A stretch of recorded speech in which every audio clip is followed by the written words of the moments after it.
சில நேரங்களில் நம்ம தேவ சமூகத்தில் அமரும் பொழுது உண்மையாகவே தேவனிடத்தில் ஒரு பரத்திலிருந்து ஒரு அற்புதத்தை நம்ம பெற்றுக்கொள்ளணும். ஆண்டோடைய சில சுயங்களை நம்ம என்ன செய்யணுங்க? இழக்கணும், சுயங்களை உடைக்கணும். சில காரியங்களை மக்களுக்கு என்ன செய்யணும்? அர்ப்பணிச்சு வரணும், விலைக்கரையை செய்யணும். என்ன செய்யணுங்க? விலைக்கரையை செய்யணும். தூக்கத்தை விலைக்கரையை செய்யணும், சாப்பாட்டை விலைக்கரையை செய்யணும், நேரத்தை விலைக்கரையை செய்யணும். எனக்கு அது முடியாது, இது முடியாதுன்னா எதுவும் என்ன செய்ய முடியாது? ஒன்றுமே முடியாது. கர்த்தர் அற்புதத்தை பார்க்க முடியாது. சில நேரங்களிலே அதை விழுந்து கடந்தோமானா அந்த நேரம் நீ தேவ சமூகத்தில் இந்த காரியத்திற்காக நீ அமர்ந்திருக்கிறாய். ஆனா அந்த நேரத்தை கர்த்தர் குறித்து வைத்திருப்பா. அந்த அமர்ந்திருக்கிற அந்த காரியம் ஒரு நாள் என்ன செய்யாதுங்க?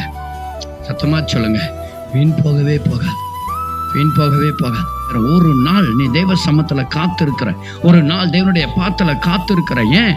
ஆண்டவருடைய சமூகத்துல எல்லா நாளும் எனக்காக ஜெபிக்கிற, எல்லா நாளும் எனக்காக ஜெபம் பண்ணி கொண்டிருக்கிறேன். அந்த ஒரு நாள் நான் தேவனுடைய பாரத்தோடு தேவனுக்காக நான் என்ன செய்யறேன்? அதுதான் திறப்பிலே நின்று ஜெபிக்கிற ஒரு ஜெபம்.